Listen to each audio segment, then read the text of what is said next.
Bonjour à tous et bienvenue dans La Légende. Dans La Légende, c'est l'émission qui retrace l'histoire de vos émotions. On parle de cinéma, de jeux vidéo, de manga, de littérature. Et aujourd'hui, on va parler d'une femme extraordinaire, une mangaka de renom, de talent, Rumiko Takahashi.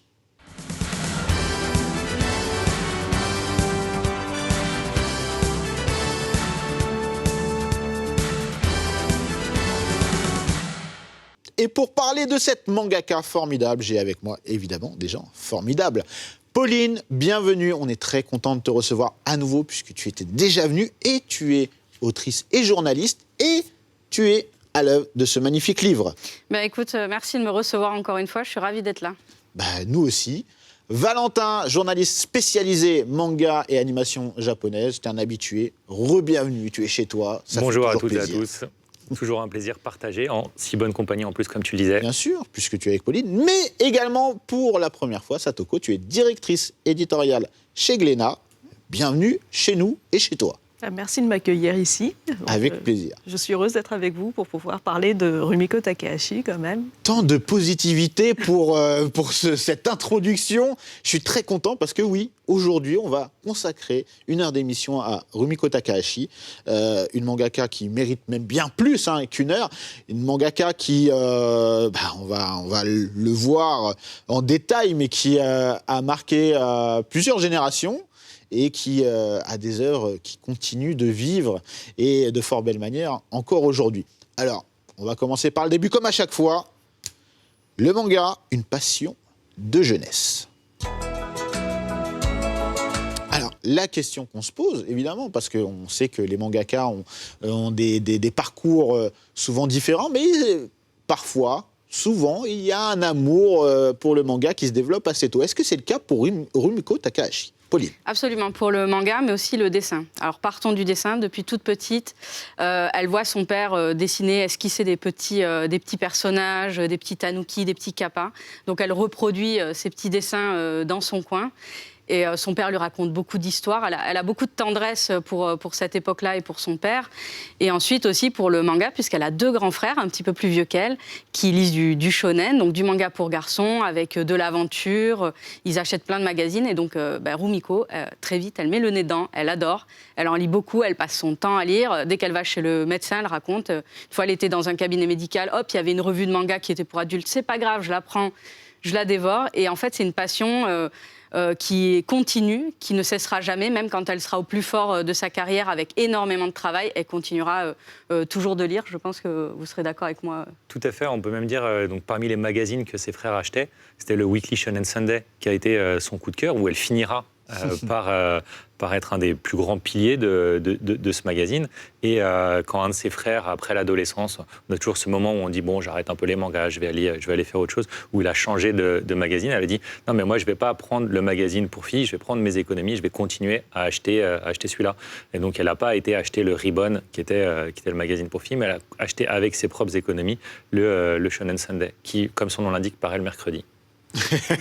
Et on est en quelle année ? Parce que c'est important de contextualiser aussi l'année, c'est pas hier. C'est au courant des années 60, elle est à l'école primaire, là on est vraiment au début de la lecture. Alors elle l'explique, c'est assez compliqué quand on est petit de déchiffrer une BD, un manga, mais dès qu'elle a su lire et puis qu'elle a su déchiffrer, la passion a commencé, ne s'est jamais arrêtée, et puis elle a dévoré, je pense, tous les grands personnages, les histoires des grands personnages, des figures populaires en fait, pour enfants au Japon. C'est ce qu'on a vu sur une très belle affiche réalisée pour le festival d'Angoulême, où elle s'est dessinée toute petite fille avec tous ces personnages mythiques qu'elle a rencontrés dans sa jeunesse autour d'elle. Donc il y a beaucoup de Tezuka, il y a du Fujio, Akatsuka. Ouais.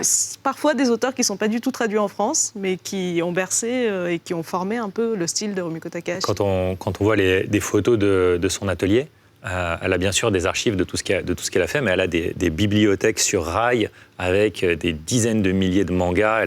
C'est une boulimie du manga, quoi. Et justement, au-delà de la passion du manga qui se manifeste par la lecture, Pauline, tu l'as dit, elle a aussi un goût pour le dessin. Et ce goût, elle le développe en même temps, en parallèle ? Ah oui, très rapidement, dès qu'elle sait, son père lui donnait à griffonner des petits dessins, elle a toujours, je pense qu'on peut aisément l'imaginer toujours avec un crayon, une plume, de l'encre de Chine pour faire des petits personnages, pour reproduire les personnages que son père esquisse pour lui montrer, lui donner l'exemple. Et puis c'est une passion qu'elle a développée, puisque après, arrivant au collège, elle continue, elle va faire ce qu'on appelle des yonkoma, qui sont des BD en 4 cases très populaires au Japon. Elle commence à essayer d'en faire. Elle fait beaucoup de planches, beaucoup d'essais. Et ensuite, au lycée, elle va intégrer un club de manga. Donc là, elle va commencer à faire du manga en amateur. Donc c'est vraiment quelque chose qui est constant chez elle, qui est... en fait, ça s'est fait avec un naturel. C'est sa seconde nature, le dessin, Rumiko Takahashi. Oui, c'est quelque chose qu'on ressent encore aujourd'hui. Et voilà, quand on parle de passion, pour le coup, le mot est extrêmement bien choisi quand on parle de Rumiko Takahashi. Et donc, elle arrive au lycée. Donc, qu'est-ce qui se passe dans ce club de manga, justement ? Elle rencontre enfin quelqu'un avec qui elle peut parler de cette passion qu'elle a. Parce que c'est vraiment une passion, c'est dévorant, c'est toute sa vie. Hein. Elle dit toujours, si je n'étais pas devenu mangaka, je serais devenu quelqu'un qui rêve de devenir mangaka. Et donc elle avait cette passion, elle s'interdisait un peu. Quand on adore quelque chose, on dit bah non, je peux pas le faire et autres.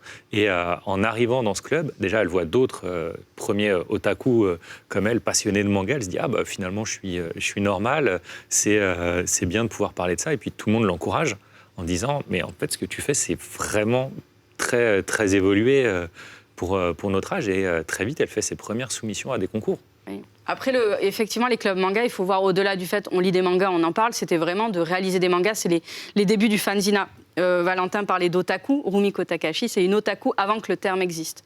C'est un terme qui arrivait un petit peu plus tard dans la culture. Parfois péjoratif par la suite. Hein. Pas péjoratif, maintenant peut-être plus assumé, mais en tout cas, elle, voilà, cette passion, elle est là, elle l'exerce, elle fait du manga en amateur, elle continuera d'ailleurs plus tard à la fac à faire des mangas où on parodie des séries célèbres, on se met en scène, plein de petites choses comme ça, elle va en faire beaucoup. Et effectivement, c'est le partage, elle va découvrir aussi quelques shoujo, elle va découvrir du manga adulte, avec par exemple Ryoichi Ikegami qui devient un de ses... Voilà, qui a fait Crying Freeman et dont elle révère le trait. Voilà, c'est vraiment cette émulation. Voilà, elle était toute seule, elle était déjà passionnée. Et là, c'est les débuts de l'émulation. Je me confronte aux autres, je vis une passion. Elle va croiser sur son chemin des gens qui vont aussi devenir mangaka, qui vont peut-être aussi lui filer des coups de main plus tard. Et c'est vraiment ça. C'est juste avoir cette ambiance du partage. Et à quoi ressemble justement, tu commençais à en parler, mais ces premières œuvres, entre guillemets, amateurs, qu'est-ce que c'est on a un petit peu plus de détails là-dessus. Oui, c'était déjà de la comédie. D'accord, c'est vraiment la comédie, le point de départ gag. pour elle. On est déjà sur le gag, elle, c'est quelque chose qui transparaît. Le gag et le gag absurde. Vraiment, le quiproquo, le décalage, c'est ce qui l'a fait marrer un maximum. Et donc, c'était l'époque de l'arrivée des photocopieuses. Donc, les premiers doujinshi, donc ces fanzines, étaient dessinés une fois, puis photocopiés X fois pour être vendus. Et maintenant, c'est devenu hyper collector. Les gens qui ont ces exemplaires qu'on gardait pas forcément, des trucs qu'on achetait à, je sais pas, 5 yens à l'époque, même pas 50 yens. On payait à peine le papier. Oui, on lisait, on jetait. C'est l'œuvre des camarades. C'est pas forcément, on parie pas sur le fait qu'ils vont devenir aussi célèbres que Rumiko Takahashi. Et puis voilà, il y a le gag, il y a aussi l'autodérision. Elle se met parfois en scène et avec beaucoup d'humour. Elle a vraiment beaucoup de second degré. C'est quelque chose d'assez constant chez elle. Alors, je précise, vous l'avez tous rencontré, hein, Rumiko Takahashi. Oui, ensemble. Voilà, plusieurs fois pour certains. Oui, donc c'est quelque chose aussi qui transparaît dans sa personnalité aujourd'hui. Oui. Même au-delà aujourd'hui, j'ai envie de dire, c'est sa curiosité. Parce que nous, on était avides de l'écouter, on était là, on rencontre quelqu'un de génial qui nous a fait rêver, voyager, rire, pleurer, et on avait plein de questions à lui poser. Elle en avait autant pour nous. Alors qu'on se dit, on n'est pas intéressant, enfin, je suis moins intéressant que Pauline et Satoko, mais on dit, on est quand même moins intéressant que Rumiko. Elle avait plein de questions, et on sait qu'à chaque truc, son œil est pétillant tout le temps, et n'importe quoi peut la nourrir pour un blague, une histoire... ou juste la faire voyager. Et c'est incroyable, cette générosité et cette curiosité. Moi, c'est ce qui m'a le plus frappé. Je partage assez ton avis. Puis, très clairement, c'est quelqu'un qui aime le genre humain. Elle elle n'hésite pas, elle ne les épargne pas, elle leur fait vivre, elle les soumet à plein d'aventures, à plein de quiproquos, à des gros capharnaüm, des embrouilles pas possibles, mais on sent qu'elle aime les gens comme elle aime ses personnages. Et donc, quelle est la réception de ces œuvres amateurs au début? On a un public, donc ses camarades, qui adhèrent tout de suite à ce qu'elle fait. Elle a un succès d'estime, un succès, en tout cas, autour d'elle, Satoko? De cette époque, on n'a pas vraiment d'écho professionnel de cette époque. Il n'y a pas grand-chose à part elle dans des interviews qui va dire on me poussait à continuer, on me disait, ou par exemple pour chaque anniversaire de carrière, ils vont interroger des gens qui la connaissaient. Et donc là, on a un petit exergue qui sort j'ai toujours su qu'elle deviendrait professionnelle, ça ne m'étonne pas. Mais sans dire exactement, est-ce qu'ils lui ont dit clairement tu vas devenir professionnelle à cette époque? Voilà, la question c'est... Ça surprend personne. Je crois que quand elle était étudiante et qu'elle suivait les cours de monsieur Koike a décelé le génie qui était en elle et l'a poussé. On peut rappeler qui c'est ce monsieur? Lone Wolf and Cub, qui va bénéficier d'une nouvelle édition dans pas longtemps. Chez Glénat? Malheureusement, non. Chez Panini, si on a le droit de citer le nom. Oui, donc qui avait monté un des premiers cours professionnels de manga. Et ce cours dure 6 mois, normalement. Et décelant le potentiel de Rumiko, il l'a gardé beaucoup plus longtemps que les 6 mois. Alors, quand on parle d'école de manga, il faut imaginer des cours du soir, parce que Rumiko, c'est ça aussi qui est dingue, c'est qu'elle a continué ses études. Souvent, les mangaka, une fois qu'ils sentent qu'on leur dit qu'ils ont du potentiel, ils arrêtent leurs études. Elle voulait être mangaka, ça ne faisait aucun doute, mais elle a continué quand même ses études supérieures. Donc, elle a une licence d'histoire, il me semble. Et en fait, quand elle faisait ses cours du soir, donc elle rendait ses planches et tout ça. Donc, il y avait vraiment une double vie pendant 3 ans. Assez chargée, et c'est vrai que... Même après ses débuts professionnels, puisqu'elle a commencé son premier titre, donc Urusei Yatsura, était publié alors qu'elle était encore étudiante à la fac, donc elle suivait les cours, et ensuite elle faisait ses planches qui étaient publiées professionnellement dans les magazines. C'est dès qu'elle a fini ses cours qu'elle a enchaîné avec un deuxième titre et qu'elle a fait 2 titres en parallèle, pour rappeler aussi quand même les machines de guerre. Je pense qu'il est temps de parler des débuts professionnels de Rumiko Takahashi. On l'a vu, Satoko, tu viens de le dire, ses débuts professionnels se chevauchent en fait avec ses études. Alors, avant d'arriver sur ses débuts professionnels, j'aimerais vous poser une question sur le fait d'être une femme mangaka, ou en tout cas qui aspire à l'être à cette époque. Parce que les hommes, déjà, on sait que pendant un moment... avoir pour ambition de devenir mangaka, c'était pas forcément bien vu et quelque chose de souhaitable dans la société, etc. Qu'en était-il pour une femme qui plus est? Alors, c'était un métier très précaire à l'époque. Cependant, Rumiko Takahashi, elle arrive dans une période qui commence à être faste pour le manga et pour les carrières de mangaka, à savoir déjà toute la BD amateur, le fanzina, le dojinshi. Il a beaucoup été fait par des femmes. Qui s'exerçaient, mais qui souvent, quand elles devenaient professionnelles, atterrissaient plutôt dans le shoujo, donc les magazines pour jeunes filles. On a même eu un club de femmes voilà, il y a très eu, important. alors ça, c'était avant. Effectivement, elles ont été aussi, il y a le groupe de l'an 24. Il y a eu aussi dans le manga indépendant et un peu underground, il y a eu aussi des femmes, mais on était plutôt sur... c'était encore assez marginal. Mais au moment où Rumiko Takahashi arrive sur le marché, on est vers une ouverture. Elle le dit elle-même, ça s'est fait assez naturellement. Elle ne considère pas avoir galéré. C'est quelqu'un, elle est beaucoup d'aisance en fait et beaucoup de naturel. C'était toujours une évidence là où elle arrivait en fait. Mais tout ça dû à une période plutôt favorable dans les années 70, avec aussi la possibilité pour des femmes aussi peut-être de faire des études supérieures, l'arrivée à Tokyo qui se développe. Elle vient de Niigata, donc c'est une provinciale. Elle arrive à Tokyo pour rentrer à l'université. Elle découvre aussi tout ça, ce monde et ses possibilités avec des femmes qui travaillent, des femmes modernes qu'on va voir dans ces mangas en fait. Oui, c'est justement en ça que pour moi je trouve que c'est intéressant parce que c'est vrai que dans les années 70, etc., nous, en France, le manga, déjà, c'est... Voilà. Mais qui plus est, la condition de la femme, même dans le travail, etc., c'est une période qui est différente, qui évolue aussi. Mais c'est intéressant de voir qu'on est dans une période charnière, pour moi, au moment où Rumiko Takahashi arrivent dans l'industrie du manga. Et même avant de parler de l'industrie, on peut juste rappeler, c'est la Benjamine, la troisième enfant de la famille, donc elle n'a pas la pression de devoir reprendre le business familial qu'ont connu certains. Il y a certains auteurs qui ont dû se justifier, dire non, je vais poursuivre une autre voie. S'affranchir. Et donc ça aide aussi. Et son père, qui était médecin, était aussi artiste. Donc là aussi, ça aide d'être dans un environnement qui respecte le côté artistique et qui est tout de suite capable de voir que, oui, dans le manga, c'est pas juste des gribouillis, il y a quelque chose. Donc elle avait ce soutien familial, c'est déjà un gros plus. Et comme le dit Pauline, il y avait le boom des magazines et tout le monde voulait signer des auteurs. On créait des magazines presque un tous les mois. Enfin, c'est assez incroyable. Et donc ils voulaient sécuriser des auteurs dès qu'ils en avaient. Et, d'ailleurs, quand Rumiko a publié son premier one-shot, en général, on publie un one-shot et on essaye... On galère pendant un certain temps avant de lancer une série. On fait plusieurs one-shots qui marchent plus ou moins bien. Et comme elle avait des propositions ailleurs que la Shogakukan, les éditeurs ont dit attends, on va t'envoyer un mois ici en tant qu'assistant, un mois là-bas, juste pour être sûr de bien la garder, sécuriser ce jeune talent qui demandait qu'à éclore. Dès le départ. L'œuvre qu'elle avait envoyée au concours, c'était Urusei Yatsura.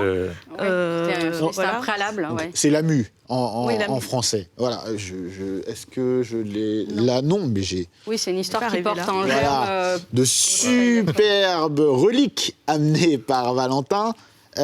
Donc c'est Lamu, c'est ça son premier one-shot déjà? C'était un premier one-shot, c'est un préquel. Ouais, c'est vraiment le préquel, parce qu'on est déjà... pilote, quelque part. Voilà, puis on a même des personnages qui redonneront après, parce qu'on a un premier prénom Akane qui est déjà utilisé. Mais oui, on est sur un livreur de journaux dans l'espace et des aliens. Donc, oui, on a déjà la notion de SF qu'on retrouve dans Lamu, dans Urusei Yatsura. On a aussi le gag.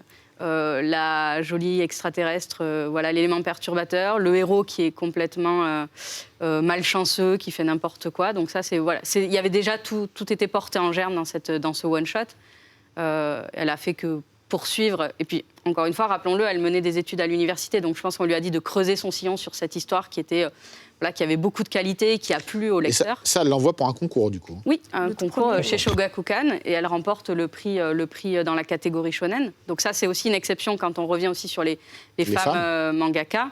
Rumiko Takahashi, encore une fois, elle le dit, ça s'est bien passé, elle n'a pas eu d'énormes difficultés à pouvoir le faire, mais c'est une des pionnières en fait, en tant que dessinatrice, femme, qui fait du shonen. Normalement, peut-être sa destinée aurait été plutôt d'aller dans des magazines féminins. Elle, de toute façon, elle a toujours lu que du shonen. Elle le dit, elle a le cœur shonen. Et donc, ouais, c'est vrai qu'elle le dit dans une superbe interview. Voilà. Et elle a gardé son nom en plus, Rumiko Takahashi, qui est un prénom très féminin, alors que beaucoup de mangaka féminins qui font du shonen prennent, même aujourd'hui, continuent à prendre des pseudos un peu masculins. Rumiko, elle a toujours dit, moi c'est Rumiko. Son premier one-shot, elle avait un pseudo, mais qui était autour de son nom Kemo Rubiko, qui était un jeu mélangeant les syllabes, mais vraiment juste. Et après, effectivement, dès qu'elle a signé dès qu'elle a eu son premier vrai contrat pro de publication, elle a assumé complètement. Elle n'a jamais essayé de se faire passer pour un homme. Jamais. Voilà. Oui, c'est vrai qu'encore aujourd'hui, ça existe. J'aimerais qu'on s'attarde un petit peu sur Lamu avant de rentrer en détail sur l'œuvre. Mais justement, pour nous, Lamu, c'est quelque chose qu'on a connu en France, d'abord en animé, en 88. Et ça arrive quand en manga En manga, c'était en... Alors, c'est d'abord Ranma qui est arrivé en manga. Urusei Yatsura a été publié qu'après. On va en parler un petit peu après. Mais bon, les premiers mangas de Rumiko Takahashi ont été publiés en 94. Parce que c'est d'abord les animés qui sont arrivés en France et c'est après le succès de l'animé auprès des adolescents que, justement, les éditeurs ont découvert qu'il existait des versions, des œuvres originales, qui étaient des versions papier, et ont commencé à les publier. Donc c'est la période, on va dire, Dragon Ball, Ranma & Mi, où on a commencé à publier les premiers mangas à destination des adolescents. Ce qui n'existait pas jusque-là. Et Lamu, quand vous le publiez à l'époque et aujourd'hui, ça a quoi comme en termes de succès? Ça marche encore beaucoup aujourd'hui? Ça a marché à l'époque?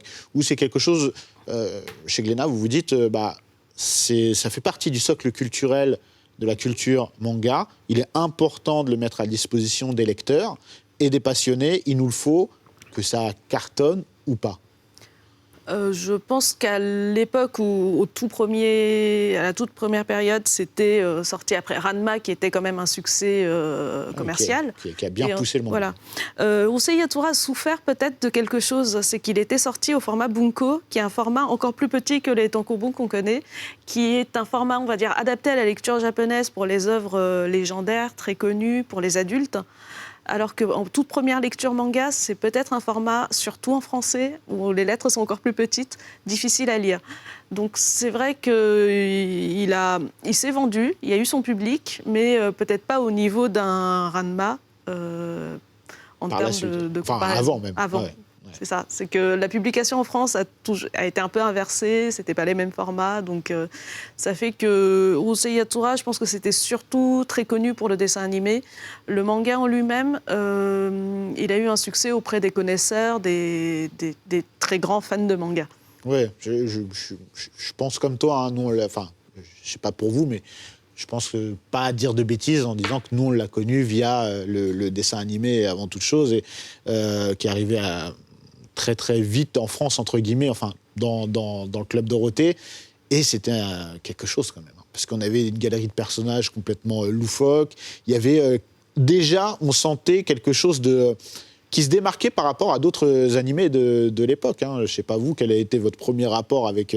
parce que moi, c'est mon premier rapport avec Rumiko Takahashi, c'est Lamu. Alors moi, c'est plutôt Ranma, pour le coup, mais c'est vrai que Lamu, on voit déjà un peu la recette de Rumiko Takahashi, ce qu'elle aime faire. Faut dire aussi qu'au Japon, alors Rumiko Takahashi, elle a connu un certain succès, une notoriété dès les débuts, dès la publication, mais au tout début, la publication du manga, elle se fait en parallèle de ses études, donc elle est un petit peu plus sporadique. Elle devient hebdomadaire, vraiment, il me semble qu'une fois qu'elle est diplômée. Et en fait, c'est l'animé qui va porter l'animé Urusei Yatsura, qui a été réalisé par Mamoru Oshii, donc Ghost in the Shell. On est sur quelque chose d'assez prodigieux. Il y a une ambiance musicale. Les couleurs. Les couleurs. L'amour, elle est absolument... elle est à la fois adorable et aussi, elle est énervante. On a envie de... on en parle beaucoup. Il y a plein de petits personnages. Il y a Ataru qui est... Roni, donc, qui est un petit peu... qui est particulier quand même. Mais enfin, revenons un tout petit peu avant, peut-être Lamu qui devait apparaître qu'un seul chapitre au départ. En fait, elle avait storyboardé 5 chapitres au début de l'histoire de Urusei Yatsura, et Lamu était que dans le premier. Et en concluant un gag dans le 3e, elle dit j'ai besoin de faire revenir ce personnage. Donc elle le remet, et là, à ce moment-là, les courriers des lecteurs commencent à dire oui, on aime beaucoup ce personnage. Et moi, je suis du coup pas d'accord avec toi, parce que pour moi, Lamu a marché le manga assez vite, et les gens sont même battus pour faire l'adaptation en animé. Et l'anecdote, c'est ceux qui ont raflé ça, c'était un nouveau studio de prod où travaillait un ancien de ses camarades du lycée. Et, donc il se dit que ça pourrait avoir aidé dans le choix d'attribution des droits à ce jeune studio qui n'avait rien prouvé pour l'instant pour ce titre. Mais l'animé a quand même bien propulsé, parce qu'on est sur les débuts ce qu'on appelle le média mix, à savoir, ça c'est vraiment aussi propre à cette génération de mangaka. Là, on a vraiment une adaptation systématique avec des produits dérivés et tout ça, donc il faut quand même reconnaître que l'animé a mis un coup de boost. Effectivement, les qualités, elles étaient là, les fans étaient là aussi, mais quand c'est passé à la télé, ça a été quand même vraiment un vrai hit, il me semble. Oui, mais quantitativement parlant, le manga se vendait déjà très bien. Après, ça a peut-être permis de toucher un autre public également et de brasser encore plus large que le manga. Et Satoko, pour toi, qu'est-ce qui a plu justement aux gens dans Lamu ? Qu'est-ce qui a plu ? Déjà, comme on le disait, Lamu. C'est quand même une héroïne qui a fait rêver des générations de fans de garçons aussi. Des filles aussi. Elle était en maillot de bain, avec un maillot de bain tigre. Et elle avait du caractère aussi. Ah oui. C'était pas la princesse à sauver, c'était une fille qui osait s'affirmer, qui était plus forte qu'Ataru quand même. Donc je pense que c'est quelque chose qui a plu. Et puis peut-être aussi, ce qui est typique de Rumiko Takahashi, tous les personnages qui sont autour, c'est qu'on n'a pas juste un couple de personnages entre eux qui se tournent autour, c'est qu'on a une pléthore de personnages, tous avec leur personnalité, et leurs designs, leurs défauts. Tellement important les défauts chez Takahashi. Et c'est ce qu'on aime. Et les musiques aussi sont formidables. Et en fait, on est plongé dans une atmosphère qu'on a connue un petit peu, mais peut-être un peu moins fort avec Dr. Slump, où on a ce côté vraiment un peu loufoque, ouais. complète. C'est ça, cet humour absurde qui marche très bien à tous les âges en plus. Et la mule pousse ça en mélangeant en plus différentes mythologies, parce qu'on a la science-fiction, mais on a la tradition japonaise, parce que c'est des démons. Tout ça qu'on ne connaît pas, c'est complètement nouveau pour nous les Français. Donc ce folklore-là, on prend une pleine claque. On dit waouh, c'est trop classe. Nous on voit ça, on dit elle a un bikini Tarzan. Enfin, en fait, non, absolument pas en fait. Et quand on commence à découvrir tous ces petits trucs par les biais de la traduction et de l'adaptation, bien entendu, on fait ah, c'est trop cool. Oui, puis alors on a beau être sur une œuvre de gag et une œuvre avec une touche SF. On a quand même aussi une peinture du Japon, enfin en tout cas du Tokyo de cette époque-là. Ataru, il appartient à la classe moyenne japonaise. Ses parents se désespèrent de le voir réussir sa vie. C'est un feignant, pas possible. On a quand même aussi... déjà, elle sait capturer l'air du temps, en fait. Elle est très observatrice. Et donc déjà, on a une certaine représentation du Japon dans son Des gens s'y retrouvent. Voilà, c'est que ça parle. On a plusieurs couches. On a Rumiko Takahashi, elle joue aussi beaucoup sur une double lecture aussi. Elle fait beaucoup de jeux de mots, alors qui vont peut-être nous échapper, nous, vus de France. Mais en tout cas, cette œuvre où Sei Yatsura, il y a beaucoup de jeux de mots dans les noms des personnages. Ne serait-ce que dans le titre. Dans le titre, voilà. tout à fait. Vous pouvez peut-être dire le jeu de mots du titre. Bon, Satoko, toi qui es japonaise, ce sera peut-être mieux si c'est toi qui l'expliques. Le sei, c'est la façon de dire ta gueule, tu fais trop de bruit. Voilà, c'est de manière assez grossière. Je dirais pas vulgaire, mais et avec un jeu de mots, puisque le sei est écrit avec le caractère qui veut dire étoile. Et donc, c'est les gens qui font trop de bruit, qui viennent de la planète de l'espace. Alors, donc, on n'a pas cette subtilité dans le jeu de mots en français, mais ça commence dès le titre, quoi. Donc, ça, c'est perceptible. Voilà, et ça, c'est quelque chose qu'on retrouvera plus tard, ces jeux de mots dans les prénoms, travailler les kanji avec une double lecture, avoir des personnages qui sont à la fois vraiment de cette époque du Japon, mais aussi un peu un universalisme des personnages, des caractères, aller donner des défauts un peu à tout le monde, même aux personnages les plus beaux, ça, voilà, c'est déjà là et ça continue après dans le reste de son œuvre. Et on a donc un premier succès sur une première œuvre. C'est un succès qui lui ouvre beaucoup de portes. Qu'est-ce que va représenter justement ce premier succès pour elle? Comme tu lis, déjà, elle est sollicitée par d'autres magazines. Donc, chez Shogakukan, ils disent non, tu vas... Ils flippent un peu. Alors, je pense qu'ils s'auto-stressent plus qu'autre chose, parce qu'elle travaillait dans le Weekly Shonen Sunday, c'était son rêve. Donc, l'histoire prouve d'ailleurs, elle est encore là, alors qu'elle aurait eu plein d'occasions de partir si elle le voulait. C'est devenu l'un des 3 grands piliers de ce magazine. Et surtout, ils lui disent battons le fer pendant qu'il est chaud. Et se passe cette espèce de petite concurrence avec celui qui est son senpai de 6 ans là-bas. Vous voyez, je ramène toujours tout à Mitsuru Adachi, où ils se font cette petite guerre de « Ah ouais, ton titre, il marche bien. Attends, sur le classement, les votes de popularité. » Donc, ils se font cette petite guerre. Puis, Adachi commence à faire un deuxième manga en même temps. Alors, tu peux rappeler qui il est, hein? Ah ouais, le meilleur auteur que l'histoire ait jamais porté. Et quelques œuvres comme ça à la volée? Touch. Voilà. Comment ton amour pour la batte de la victoire en français. Pour le baseball vient de là, on est d'accord? Complètement. Même au sens large, aujourd'hui, si je me suis spécialisé dans le manga, c'est clairement parce que Adachi m'a scotché. Mais bon, c'est pas le sujet aujourd'hui. Mais donc, il fait une deuxième titre en même temps où il fait Touch et Miyuki. Et donc, Rumiko dit s'il peut le faire. Et elle se laisse tenter à le faire avec aussi Maison Ikkoku en même temps, sur un registre bien différent. Il y avait ça et il y avait aussi, elle mesurait sa chance, elle se dit waouh, ça marche bien, ça reste le début. Elle a envie aussi quand même de faire bouillir la marmite. Elle se dit je suis dans un tout petit appartement. Là, on m'a mis 2 assistantes pour bosser. J'ai des gens qui viennent m'aider, des anciens camarades des clubs de manga ou des aspirants mangaka qui viennent m'aider. J'aimerais bien m'installer dans un peu plus grand, commencer à avoir du confort pour travailler. Il va falloir aussi que je vende mes planches. Il faut de l'oseille. Et en parallèle, elle a un éditeur qui Shogakukan qui va être mis à la tête du magazine Big Comic Spirit, qui est un magazine qui n'est pas shonen pour les jeunes garçons cette fois-ci, mais un peu plus, on va dire, des jeunes adultes, et qui lui dit tu me ferais pas une petite série on aimerait bien avoir quelque chose de toi dans ce magazine. Et elle se dit c'est peut-être une occasion de ne pas mettre tous ses œufs dans le même panier et d'assurer la suite en fait. Et là, je vais pouvoir lancer la prochaine thématique, la Trinité Rumiko Takahashi. Donc, on peut se le dire, là, on commence à parler d'une autre œuvre de Rumiko Takahashi. Pour moi, il y a une trinité, c'est évidemment Lamu, ce magnifique manga Maison Ikoku, qu'on connaît en France sous le nom de Juliette, je t'aime, et Ranma 1/2.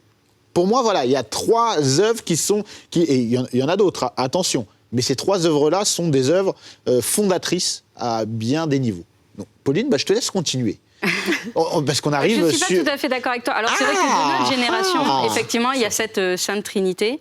Si après, on dézoome et qu'on va regarder le travail de Rumiko dans son ensemble, mais aussi dans sa répercussion mondiale, il ne faut quand même pas oublier Inuyasha. Bien sûr, Inuyasha, voilà, mais qui est moins connu chez nous que les 3 autres. C'est vrai, mais qui a sa fonction de pouvoir raccrocher une nouvelle génération qui connaît peut-être un peu moins Rumiko. Je suis d'accord. Qui a percé au Japon, qui est son œuvre la plus longue, 22 ans. Et qui a percé aux États-Unis aussi. On va y revenir plus tard. Donc, moi, je parle de Trinité sur notre marché français. De la Trinité, voilà. Sébastien Delahaye. Non, la Trinité française. Pour le marché français. C'est vrai que c'est en tout cas ces œuvres qui vont être citées en premier par le public français. Parce qu'on a connu aussi les animés. Oui, encore une fois, on en revient là, c'est que les générations de l'époque, le manga, on ne connaît pas. On connaît d'abord l'animation japonaise, par plein d'émissions, mais notamment et principalement le Club Dorothée. Et puis, les œuvres de... Nous, on ne sait pas qui c'est à l'époque, Rumiko Takahashi. On n'arrive même pas... moi, je ne faisais même pas le lien entre les différentes œuvres en me disant que c'était... On les prenait à part, on regardait, on se régalait. Et en fait, peut-être quelques années après, on a fait... alors, les fans les plus assidus auront fait le rapprochement, les autres auront réalisé après. Et quelle bonne surprise de découvrir, en fait, c'est la même autrice. Et bien sûr. C'est cool. Et là, on parlait donc... Sadoko, tu peux peut-être nous parler de Maison Ikoku, puisque Pauline a un petit peu dit comment on en arrive là. Alors, comment ça se passe après, quand elle décide de se mettre à travailler Valentin avait commencé à raconter l'histoire. Aussi, oui. Et je pense que... à l'époque, elle publiait Urusei Yatsura dans le Shonen Sunday toutes les semaines, donc c'était quand même 18 pages à rendre toutes les semaines. C'est quelque chose qui, normalement, suffit à un mangaka normal pour remplir sa semaine, ses journées, son planning. Il n'a pas de vacances, il n'a pas de repos. Sauf que Rumiko Takahashi est quand même quelqu'un d'assez exceptionnel. Je crois que j'avais entendu dire que le plus rapide qu'elle ait fait, c'était boucler les 16 pages en 27 heures. Et de toute sa carrière, elle n'a jamais été en retard. C'est tous les éditeurs... Togashi. Pardon. Non, mais même, il y a plein de blagues sur l'éditeur qui dit « bon, c'est bientôt prêt », qui viennent chercher les planches, comme on est sur un timing serré, même quand on a un peu le syndrome de la page blanche ou autre. Et elle est tellement manga avant tout qu'elle fait... tout son emploi du temps tourne, en fait, autour de la réalisation de ses planches. Donc, elle n'est jamais en retard. Ses loisirs, c'est après. La page blanche, elle ne connaît pas. et donc, elle fait son storyboard. Elle appelle son éditeur qui venait à l'époque à 23h pour relire le storyboard avec elle. En général, du coup, il disait hey, « c'est cool ». Elle travaille de nuit. Elle aime travailler de nuit. C'est du coup une lève tard parce qu'elle travaille jusqu'aux aurores. Et effectivement, elle commence toute seule à bosser. Et puis après, dès que ça commence à être prêt, elle appelle l'éditeur. Donc l'éditeur, il arrive à 22h, 23h. Il passe parfois des nuits à discuter. Je crois qu'à Angoulême, il y avait un de ses anciens éditeurs qui racontait que sur Inuyasha, je crois qu'ils avaient pu faire 2 réunions de 12 heures d'affilée, quasiment d'affilée. Incroyable. Et tant qu'on n'a pas accouché du bon pitch, de la bonne technique et qu'on n'a pas le chapitre qui va faire que tout roule, on n'y va pas, quoi. Et donc... on l'appelle, elle a été surnommée parfois le démon du travail, c'est quelqu'un d'hyper ponctuel, mais qui le fait encore une fois... naturellement. C'est normal pour elle, c'est... C'est de la passion avant toute chose. Oui, et puis pour elle, c'est logique que ça se passe comme ça. Elle le fait. Elle a eu des phases peut-être où elle a peut-être pu être plus fatiguée que d'autres parce qu'elle avait quand même des séries à enjeu sur le dos. Bien sûr. Mais toujours déjà le plaisir qui n'est jamais parti. C'est pas le cas de tous les mangaka qui se retrouvaient à travailler de façon hebdomadaire. Un Togashi, pardon. Il y a eu des périodes de doute quand même, malgré tout. Et encore une fois, cette rivalité qu'elle avait avec Adachi font que quand l'un se disait que je ralentis la cadence, il dit ah bah non, l'autre arrive à le faire.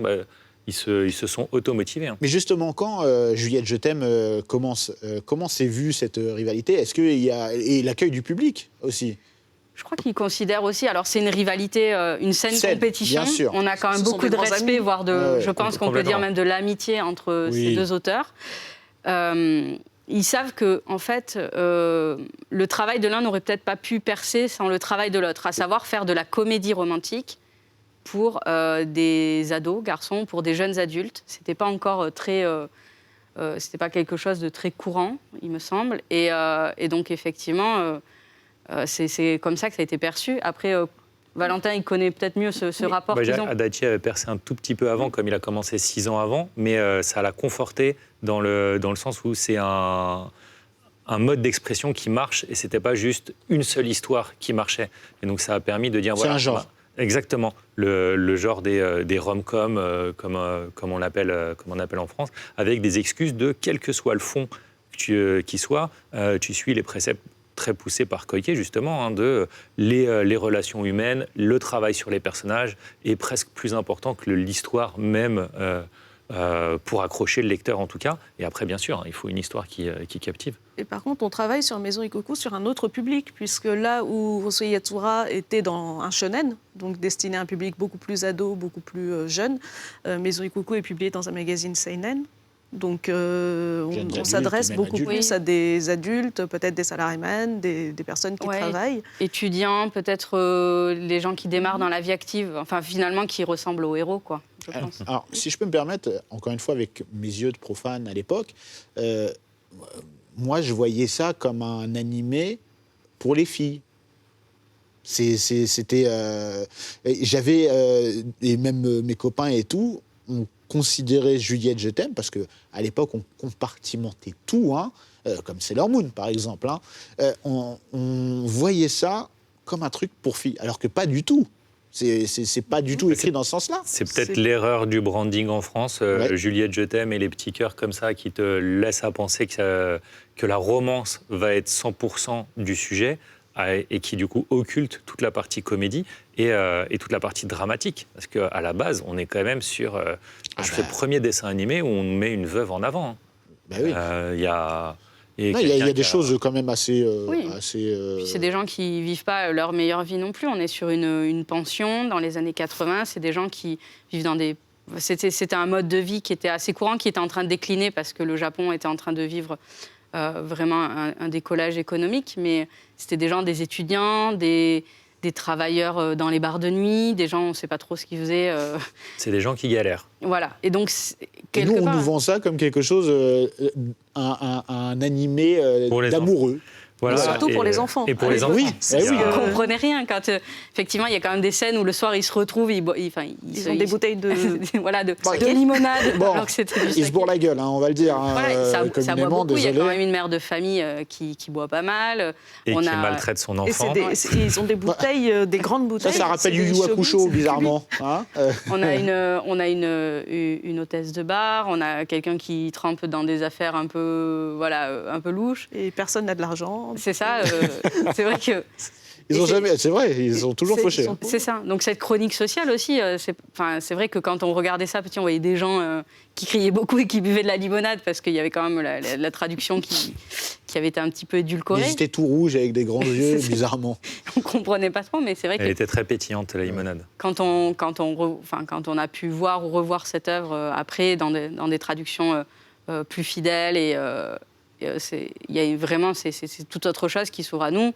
Il y a vraiment un côté dramatique, une chronique sociale, une histoire effectivement d'amour. C'est une comédie romantique, mais c'est toute l'histoire souvent d'un rendez-vous manqué entre deux personnages et avec des moments effectivement très durs, très intimes. C'est assez prodigieux. Et justement, Satoko, par rapport à ça, je le montre.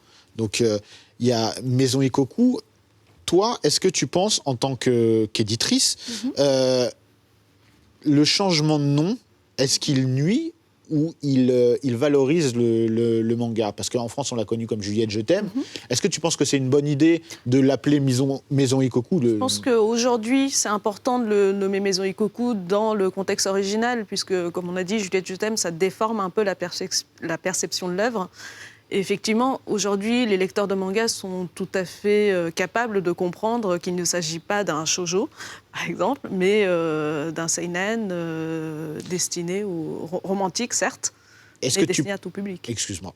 Est-ce que tu penses qu'à l'époque, ça aurait été légitime de le marketer comme ça, ou en fait, dans le contexte... Dans le contexte de l'époque, au moment où c'est sorti dans le Club Dorothée, bonne question. Déjà, je trouvais curieux que moi, en tant que japonaise arrivant en France, je trouvais assez curieux que les petits Français, donc assez jeunes quand même à l'époque, regardent Maison Ikoku pour moi. Ils appellent ça Juliette, je t'aime, et ils disent mais c'est un truc pour les filles et c'est romantique. Je dis ah bon? Ah ouais, j'avais pas vu ça. Non, on comprenait pas des gens qui sont pas de la même famille qui habitent ensemble, parce qu'il y avait un peu côté-là. C'était des références du quotidien japonais qu'on n'avait pas du tout, donc il y avait quand même une couche un peu... Enfin, c'était excentrique pour nous, en fait. Oui, complètement. Moi, je raccrochais ça sur les colos de vacances. Parce qu'en plus, la pension des mimosas, c'est quand on va en colonie de vacances, on est dans la chambre des castors, la chambre des machins, la chambre des bidules. Pour moi, c'était vraiment, c'est la colonie de vacances. Mais est-ce que vous les considériez comme des adultes, les personnages de Juliette, je t'aime? Mais pas tous. Pas tous. Ouais, c'est ça qui était assez étrange. C'est que pour moi, c'était des ados. Et certains étaient des adultes, surtout les parents. Quoi. Ah oui, il y a une couche d'excentricité qui est née en fait de l'adaptation française, qui finalement, on a reçu tellement d'œuvres auxquelles on n'était pas habitué. Je pense que c'est passé dans la masse. Et puis en plus, il y a beaucoup de gens qui ont accroché à cette œuvre et qui se sont passionnés pour le manga. Bien sûr. Mais c'est vrai que quand on le relit, on fait on est passé à côté de beaucoup de choses. Mais c'est intéressant parce que je pense qu'il a ce titre, Juliette, je t'aime, a eu ce succès parce qu'il est arrivé à ce moment-là dans le Club Dorothée, là où personne ne connaissait vraiment ce qui se passait, les codes dans le manga. Il a bénéficié de cette exposition, d'être avant ceci et après cela. Je crois qu'il était diffusé à une heure assez stratégique en plus, il me semble, parce que le Club Dorothée, il y avait plusieurs moments de diffusion. Et ça restait quand même... T'avais toute la journée, donc... Voilà, mais c'était sur des heures quand même, je pense... je sais pas si c'était pas l'après-midi, du coup. Je crois que c'était après Après le goûter... on était à 17h30. Voilà. Et c'était en quotidienne, parce que c'est pareil, il y avait des... Oui, il y avait soit le diffusions mercredi... hebdo et tout ça. Et donc là, on est sur quelque chose qui fonctionnait, parce que c'était un créneau assez demandé. Donc oui, ça a eu son importance. Et pour revenir au Japon... Gros succès tout de suite, Maison Ikoku? Maison Ikoku, ça a marché après économiquement. C'est pas le plus grosse vente, c'est le 4e ou 5e de ces mangas, donc ce qui est quand même énorme. C'est 25 millions de ventes au Japon aujourd'hui. Ça a marché très très vite. Là aussi, l'animé produit même studio, même histoire a bien cartonné et a ramené un lectorat supplémentaire. Je vais placer ma petite anecdote de la blagounette. Le deuxième générique de fin, Get Down, qui est un générique chanté par un Irlandais. Donc déjà, qui est peut-être un des premiers génériques complètement non chantés par un Japonais et qui a été diffusé une fois au Japon. Et ça n'a pas du tout plu au public japonais. Et donc, ce générique, c'était à la même maison qui possédait les droits et qui disait on va lancer ce chanteur O'Sullivan au Japon. Et ça... Du coup, non, ça n'a pas marché.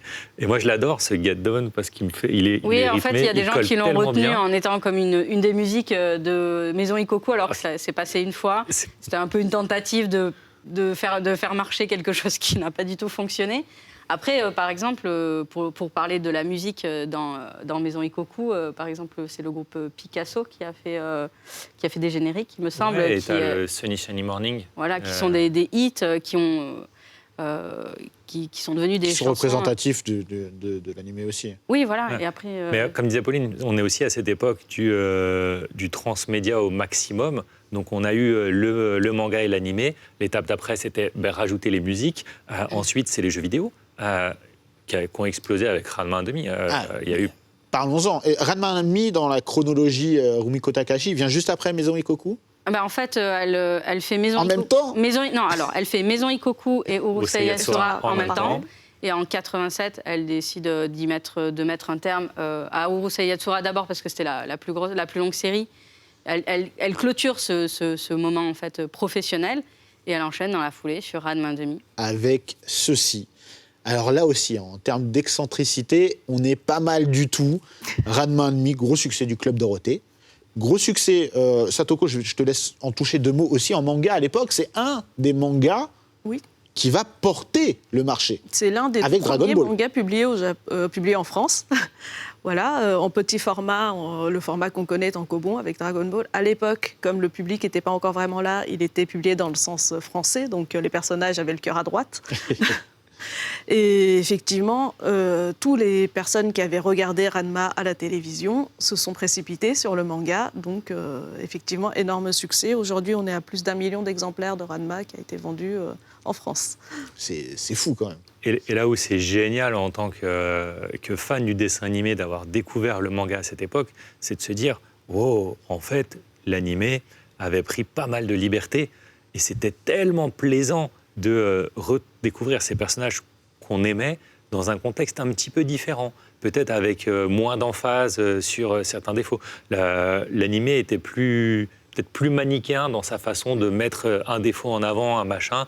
On pouvait plus s'énerver après certains personnages. Ouais, ça va plus loin dans le manga, en fait, même dans la personnalité des personnages. On habite un peu plus avec eux. C'est vrai que la temporalité de l'animé fait qu'on est sur un court épisode, il y a l'intrigue principale. Et puis il y a beaucoup de gags. C'est ça, beaucoup de gags, des quiproquos, ouais. de l'action. Et donc c'est vrai que quand on lit le manga, on a plutôt l'impression de cohabiter avec eux.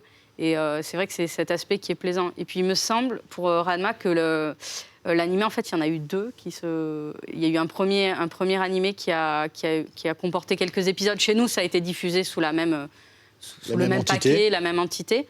Mais le premier n'a pas si bien fonctionné que ça. Et en fait, c'est quand ils ont repris la suite avec un deuxième animé qu'ils ont aussi mis plus de cohérence, qu'ils ont un peu plus tenu par rapport à l'œuvre aussi originale qui était dingue, en fait. Mais je suis d'accord. Et on va revenir sur un aspect intéressant que tu mettais en avant tout à l'heure, c'est le jeu vidéo. Mais avant, justement, que ça arrive en jeu vidéo, c'est-à-dire que le manga, l'animé, c'est déjà un gros succès. Est-ce qu'à ce moment-là, après Maison Ikoku et Lamu, est-ce qu'on attend les œuvres de Rumiko Takahashi? Déjà, il y a un truc qu'on souligne d'ores et déjà. Tout à l'heure, on a parlé d'Inuyasha. Il y a plein d'autres œuvres, Mermaid Saga notamment. On ne va pas avoir le temps de parler de tout, mais c'est pour vraiment dire que Rumiko Takahashi, déjà, est extrêmement prolifique et dans différents genres. C'est incroyable. Là, on est déjà à 2 gros succès. Donc, Lamu, Maison Ikoku, arrive Ranma 1/2. Est-ce qu'il y a une attente maintenant derrière elle? Je crois qu'il y avait déjà une attente à chaque chapitre, de toute façon. Oui, mais au-delà de chaque chapitre, on a des mangaka incroyables qui ont fait qu'une œuvre, vraiment, et qui, après, le reste, voilà. Ce qu'elle raconte souvent, c'est que la majorité, en dehors d'Inuyasha, la majorité de ses œuvres durent une dizaine d'années, qui sont le temps de vie d'un lectorat. Les lecteurs ne meurent pas après, mais c'est juste qu'on essaye de les attraper au début du collège et on les lâche à la fin. Une cible shonen classique. Une cible shonen, c'est ça. On commence par au début du collège, on finit à la fin du lycée. Grosso modo, on est sur 10 ans. Il peut lire un petit peu avant, un petit peu après.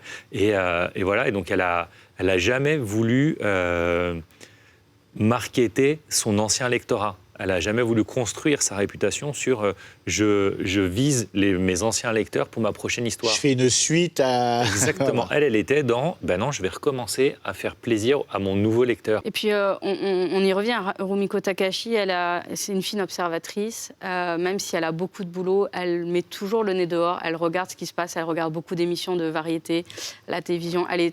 C'est une observatrice de son temps. Elle voit aussi que les temps changent. Ranma, voilà, on est sur la fin des années 80, on arrive, voilà, c'est les années 90 qui arrivent avec des changements. Il faut savoir qu'elle est très prolifique, c'est vrai, c'est ce que tu disais, mais en gros, elle a toujours eu une série shonen en cours, en gros, des séries qui se succèdent. Et puis derrière, quand elle a envie de prendre un peu, de s'aérer un petit peu sur son travail, elle va effectivement aller sur des projets plus courts ou des séries différentes. Et donc, ça l'amène notamment à travailler sur des registres plus adultes. Mais donc, du coup, c'est vraiment... il y avait quand même un enjeu, puisque Urusei Yatsura marchait plutôt bien, ça se termine, il faut elle a une autre idée dans la foulée, elle la travaille avec ses éditeurs, on a le concept de l'époque. Donc, à savoir, on va partir sur un héros qui se transforme en fille au contact de l'eau. On a une galerie de personnages. On va partir sur un registre martial avec les arts martiaux parce que ça marche à l'époque. On va sortir du Japon. On va sortir du Japon puisque ce climat arts martiaux, elle adore le cinéma de Jackie Chan. Elle avait envie un peu de reproduire ça. C'était très en vogue au Japon aussi. Elle fait la Chine en fait, les sources d'eau chaude. Il y a un climat à faire. Donc elle pose tout ça et il y a quand même un enjeu. C'est un beau lancement. Hein. Elle fait une couve au lancement de Ranma. C'est important. Rumiko Takahashi, elle compte déjà au sein du Shonen Sunday. Ouais. Et je pense qu'on peut dire que c'est un succès assez rapide, Ranma &Me. C'est rapide et je pense qu'elle réussit à reprendre tous les ingrédients qu'elle avait mis jusqu'à présent. Et en plus de ça, grâce à ses transformations physiques, elle nous sort des personnages encore plus iconiques. Le panda. Le panda et Pichan, c'est incroyable. C'est la première fois où on voit cette galère pour les adaptations en dessin animé de remettre les textes sur les pancartes parce qu'il ne peut plus parler quand il est transformé en panda. Mais ça, c'est génial. C'est incroyable. Et je crois qu'elle commence aussi, elle le faisait déjà peut-être avant parce que ses galeries de personnages sont tellement fournies, mais elle arrive aussi déjà à séduire aussi un public féminin parce qu'il y a quand même des personnages... Des personnages qui sont très loufoques, mais souvent très beaux. Et il y a quasiment autant de filles que de garçons. Ranma se transforme, elle peut combattre en fille comme en garçon. Donc il y a quand même aussi cet attrait. Et je sais qu'aussi en France, ça a joué sur un public, le public féminin du Club Dorothée. C'est peut-être la série aussi où c'est le plus ambigu pour choisir juste un seul héros. Oui. Tellement tous. Jusqu'à présent, dans la majorité de ses œuvres, c'est des duos. Un homme, Ronnie Lamu, Juliette Hugo, et là on pouvait se dire Ranma Akane, mais en fait les personnages secondaires sont tellement travaillés, tellement importants que Ryoga, pour moi, à des moments, il vole la vedette à Ranma en termes de je suis classe, mais j'ai mes défauts humains. Mousse, c'est pareil, il est formidable. Shampoo, on a de la peine pour elle, la pauvre, oui. Et elle arrive à faire cet équilibre incroyable et qui va durer tout au long de la série. Elle arrive à développer au long de la série ces personnages. On peut penser par exemple à Akane, donc l'héroïne, qui généralement quand l'héroïne a un design préétabli, on ne le change pas. Mais non, dans Ranma, au milieu de la série, on va lui couper les cheveux et elle va passer tout le reste de la série avec des cheveux courts. Et j'ai une question, est-ce qu'il y a un impact culturel au Japon par rapport à Ranma &Me? Est-ce que ça a changé des choses, ça a instauré des choses ou pas du tout? Instaurer des choses. Est-ce qu'il y a peut-être eu une hype des petits cochons de compagnie? Sincèrement, c'est possible. Non, mais parce que je me dis, dans la manière de traiter le manga, le personnage, etc., même les ambiguïtés qu'il peut y avoir sur certaines choses, etc. Tu fais référence peut-être à la notion du genre, en fait. Oui, aussi, bien sûr. Parce que c'est quelque chose qu'on voit maintenant de plus en plus. C'est quelque chose qui a été abordé assez tôt dans le manga. Oui, en fait, elle est inspirée par exemple par Osamu Tezuka, avec Princesse Saphir, la question du changement de genre ou de l'ambiguïté de genre, elle est déjà présente. C'est un ressort narratif qui existe. Puis le théâtre japonais, Oui, que des hommes pouvaient jouer, et donc des hommes devaient se travestir en femmes pour les rôles féminins. C'est quelque chose de beaucoup plus naturel au Japon, qui a toujours existé par rapport à Elle n'en fait pas, en tout cas. Pour elle, c'était vraiment un ressort scénaristique. Je pense que c'était dans l'air du temps. Il y a eu quand même, à cette époque, il y avait quand même des mangas, peut-être Stop Ibarikun, où il y a cette question-là. Enfin, cette question de l'ambiguïté de genre, elle était présente dans plusieurs mangas, donc ça faisait peut-être partie de l'air du temps, aussi de certains quartiers tokyoïtes où il y avait très à la mode, où on pouvait aussi avoir des personnages qui pouvaient ressembler à ça, mais je pense qu'elle n'en fait pas une question. Elle n'en fait pas une question. C'était normal pour elle. Oui, c'est dans son récit. Elle se disait, en fait, notamment dans Ranma, Rumiko Takahashi, quand elle travaille ses personnages, elle se dit quel est le personnage qui peut causer le plus de perturbations. Qu'est-ce que je peux faire pour vraiment aller mettre le bazar. Enfin, Rumiko Takahashi, elle orchestre le Capharnaüm, c'est son truc. Elle met un maximum de bazar. Elle résout un peu le truc, elle remet du bazar à la fin, et puis tout le monde se pardonne. On repart souvent à zéro, et on part sur un gag suivant ou sur un autre quiproquo. Et en fait, elle travaille des personnages très forts. C'est pour ça qu'on a du mal à choisir, justement, parce qu'il y a même des personnages qui étaient là que pour un chapitre, qui reviennent parfois. Et quand on les voit, ils sont tellement travaillés, ils ont un nom tellement improbable. Ils ont Ils sont attachants. Et surtout, encore plus sur les personnages âgés, parce qu'elle se sent obligée, dès qu'elle fait un personnage âgé, de se dire « Ok, c'est quoi toute sa vie jusqu'à ici ? Qu'est-ce qu'il a vécu pour le conduire à devenir ça ?» Et comme elle adore mettre des personnages très vieux, très sages et très passages en même temps, ça lui donne plein d'idées. Donc des fois, peut-être des moments de vie sur un flashback, sur une projection sur un petit-fils qui va se comporter pareil que quand il était gamin. Alors, il nous reste 5 minutes. Malheureusement, c'est passé terriblement vite. Alors, encore une fois, je ne résume pas la carrière de Rumiko Takahashi à la Trinité, comme je l'ai appelé, mais c'était encore une fois pour contextualiser par rapport à la France. Mais évidemment, il y a Inuyasha, Mermaid Saga, on a des œuvres formidables, encore une fois, dans des genres complètement différents. Aujourd'hui, qu'est-ce qu'on pourrait conseiller à quelqu'un qui ne connaît pas les œuvres de Rumiko Takahashi? Par quoi commencer? Ça dépend à qui. Quelqu'un adulte, aucune hésitation, Maison Ikoku tout de suite, parce que c'est incroyable. Et après, quelqu'un de plus jeune, un adolescent, je lui mettrais plus Ranma 1/2 ou Inuyasha dans les mains. Et entre l'ado et l'adulte, je mettrais Lamu. Si quelqu'un aime le gag, a envie de s'éclater, voilà, ça serait cela. Et je mettrais Rin et Mao après, en deuxième lecture, une fois qu'on a déjà découvert son univers. Puis il faut surtout continuer à la suivre, puisque c'est une autrice qui dessine actuellement Mao, mais on est sûr qu'elle continuera toujours et toujours à dessiner. De toute façon, elle a dit, hein, elle vit pour dessiner. Et pareil, encore une fois, elle refait la petite blague de temps en temps. Tant qu'Adachi continue, je continuerai au moins aussi longtemps que lui. Donc quand il prendra sa retraite, je continuerai pendant 6 ans.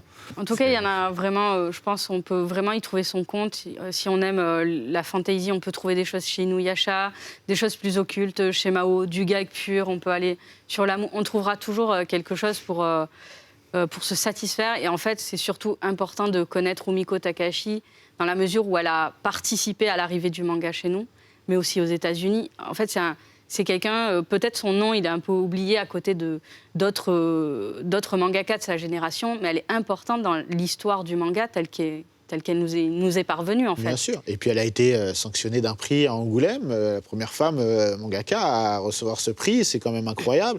Elle a une reconnaissance internationale. On n'a pas eu le temps de l'évoquer, mais les œuvres de Rumiko Takahashi vont aussi percer, notamment aux États-Unis. Il y a quelque chose d'universel dans ses œuvres, dans le manga, évidemment, dans plein d'œuvres, mais encore plus dans les œuvres de Rumiko Takahashi. Donc, elle s'en étonne pourtant, parce que comme elle fait plein de jeux de mots et de références contextuelles au folklore japonais, c'était pas prévu. Mais comme c'est des gags universels, comme c'est la comédie humaine aussi, c'est des sentiments, aimer, être en colère, être jaloux, être machin, tout ça. Le comique de situation qui est universel, les gimmicks auxquels elle a recours.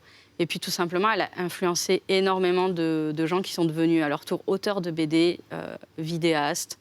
Et en fait, tout ça, c'est notre patrimoine, musicien aussi. Donc c'est aussi notre patrimoine. Bien sûr. Écoutez, merci énormément pour cette émission. C'était un plaisir de vous recevoir et un plaisir, évidemment, d'aborder pendant cette petite heure la vie et l'œuvre de Rumiko Takahashi. Merci de nous avoir suivis. Nous, on se retrouve dans un nouvel épisode, prochain épisode de Dans la légende.